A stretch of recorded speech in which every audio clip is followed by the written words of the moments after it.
Order! Order! You are an incorrigible delinquent at times. Behave yourself, man!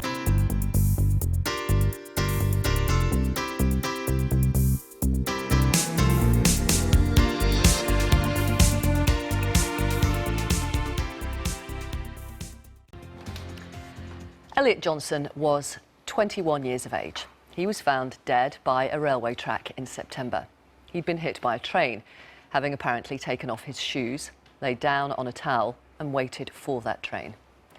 After his death, his mother and father found 3 suicide notes, one to his parents, another to friends, and a third was titled to his bullies and betrayers.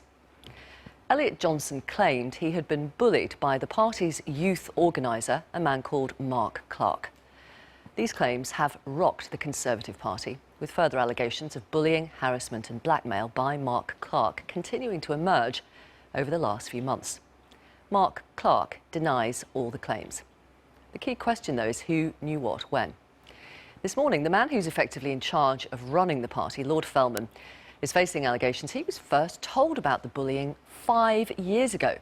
He insists he first heard about them in August this year. Well, our political guru, Norman Smith, is here. This story is about what exactly, Norman? Well, Vic, this isn't just a story about bullying. This is a story about who knew what when in the highest reaches of the Conservative Party. It's a story about whether the Conservative Party failed in its duty of care to some of its youngest supporters, people who are only 16 or 17.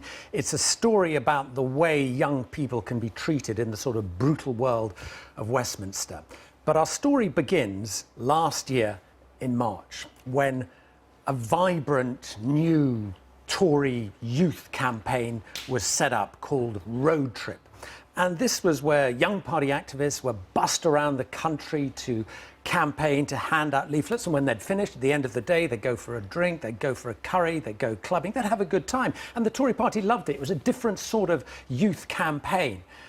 But that all came to a shuddering halt with the death of Elliot Johnson, amid claims of bullying and abuse and sexual harassment.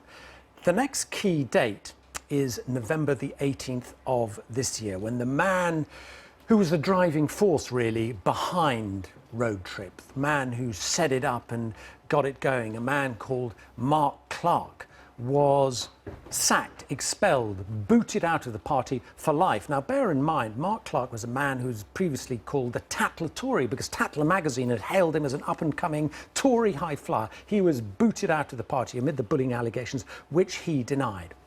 1 week later, on the 27th of November this year, Elliot Johnson's father, Ray, went public with his concerns. And this is when this story really went nuclear, because he talked about a dry rot. He called it a dry rot within the Conservative Party, where the party hierarchy turned a blind eye to what was going on in their youth wing because they thought they were achieving results. They thought they were a success. They didn't want to know. And he dismissed the internal inquiry that had been set up by the Conservative Party as a cover-up. He said it wasn't acceptable to have party officials investigating themselves, and he questioned whether senior figures in the party were fit to govern if this was how they treated his son's death. And we now know something like 40 people have come forward to give evidence to this inquiry. So the implication is there are an awful lot of people who may have been potential victims of this sort of bullying. And this actually goes right to the top of the Conservative Party, doesn't it? It does. It now raises questions about the position of the current chairman, Lord Feldman, and also about the position of the then chairman, Grant Shapps. Now, if we go to the day after Ray Johnson went public, on the 28th of November, Grant Shapps suddenly resigns. He was the man who brought Mark Clarke into the Tory party. He was the man who encouraged this sort of youth campaign. He resigned, saying the buck stops with me. He took full responsibility. But that didn't end it, because questions were then raised about the current chairman, Lord Feldman, and what he knew and why he didn't do anything. 2 days later, on the 30th of November, he issued an unequivocal statement saying he was wholly unaware of all these claims. But this becomes politically complicated because Lord Feldman is a very close friend of the Prime Minister. They go back to university days together. They were in the same tennis club together. I think you can see them here. The Prime Minister's right on the end of the line there, and then 2 away from the left you can see Lord Feldman. So there is a long-standing friendship between these two men, and the suggestion, the implication is that somehow Lord Feldman is being shielded. And then we move to December the 3rd last week, when another memo emerges which suggests that senior officials in the Conservative Party were warned about Mark Clarke. They were warned that he was, quotes, a sociopath, that he was also dangerous, and yet seemingly nothing was done. And now this morning we have these fresh allegations from another party activist, a man called Patrick Sullivan, who was himself, he says, bullied when he was a member of the youth wing. And he says back in 2010, a dossier detailing all the allegations was actually handed to Lord Feldman. And I just leave you with this thought, Vic. We've seen scandals about abuse hitting the BBC, hitting the National Health Service. You just wonder now whether it is the Conservative Party which is the centre of one of these hugely, hugely damaging abuse allegation scandals. Norman, thank you. I've been speaking to Elliot Johnson's father, Ray. He again called on Lord Feldman to resign and also suggested that the police should broaden their inquiries. Well, we, of course, have been concerned for quite some time that Lord Feldman was aware of the allegations against Mark Clarke 5 years ago. If this dossier turns out to be true, then that confirms our view. And if that's the case, then Lord Feldman should actually consider his position as chairman of the Conservative Party. He's issued another statement overnight saying, again, insisting he only was aware of these bullying allegations this August. Well, they've clung to that statement for quite some time, but as time goes by, more and more information seems to be coming out that disproves that claim. You're clear then, Lord Feldman has to resign as co-chairman of the Conservative Party? I think his position is becoming more and more untenable by the day. More and more information is coming out on a daily basis. More people are speaking now. And I think he should really consider that, not just his own position, but the position of my family, who've had to put up with this situation for quite some time now. I know you've had a letter from Lord Feldman. Can I ask you what it said? Well, the letter from Lord Feldman arrived with us on the 3rd of October, about 3 weeks after Elliot died. It was a fairly perfunctory statement. It didn't explain too much. It certainly didn't apologise for the behaviour of the Conservative Party. It gave us condolences, and that was all, really. Do you want to meet David Cameron to talk to him about what happened?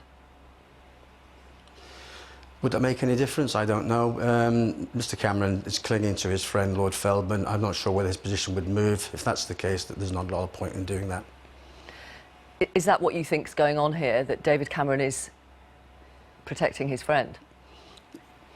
It's quite clear to me that David Cameron is protecting his friend, and he should consider where his loyalty should be. Should it be to his friend, or should it be to justice?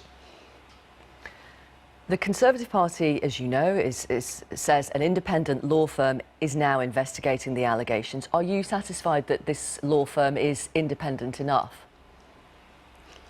Well, Clifford Chance have been working with the Conservative Party for quite some years. My own lawyer is talking to Clifford Chance to try and ascertain how independent they are and how independent the inquiry will be. We'll wait until we've heard more back from Clifford Chance. Should the police now be investigating?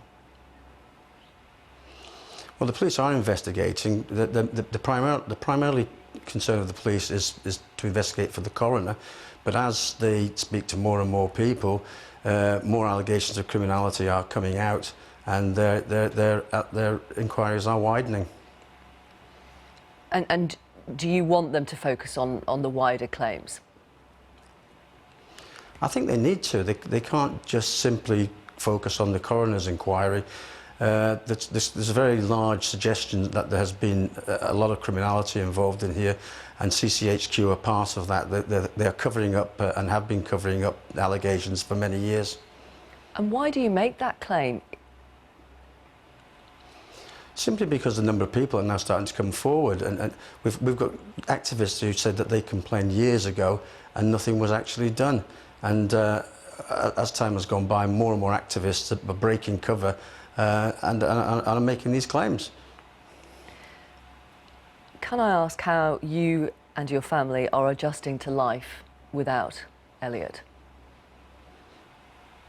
It's very, very difficult for us. Elliot was a very bright, articulate young man. He had a great future ahead of him. He went to London in June to start a new career, and of course that career was cut dreadfully short.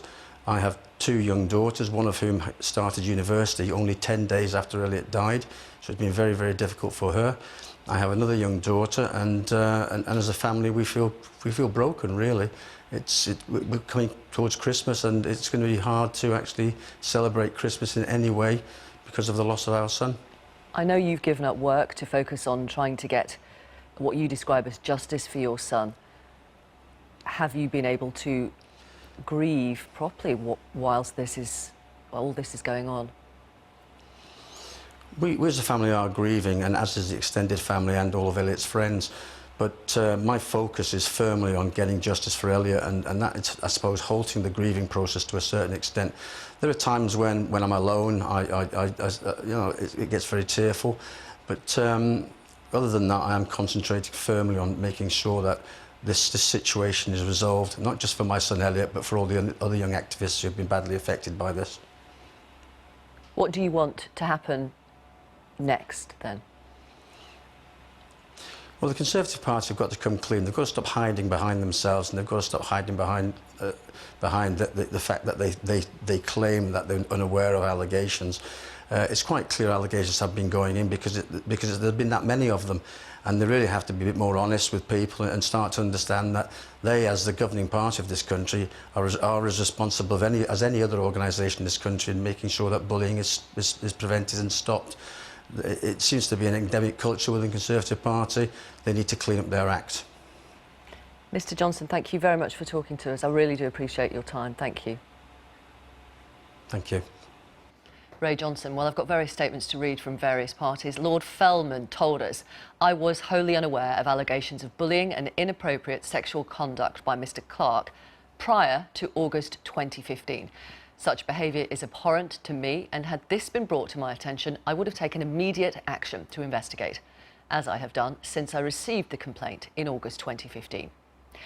As you'd expect, we also asked the Conservative Party for a comment. They said it isn't appropriate to comment while the investigation is underway. We also invited a number of Conservative MPs onto our programme this morning to talk about Lord Feldman's position. They all declined. Mark Clarke says he strongly refutes all allegations of bullying, harassment, assault or attempted blackmail. In a statement, he said, "I believe that these false allegations and this media firestorm are related to the events surrounding Elliot's sad death. As such, I will be cooperating with the coroner and providing him with the fullest information. This is the proper process. After the inquest, I will look to take legal action for defamation in respect of these allegations." I've been getting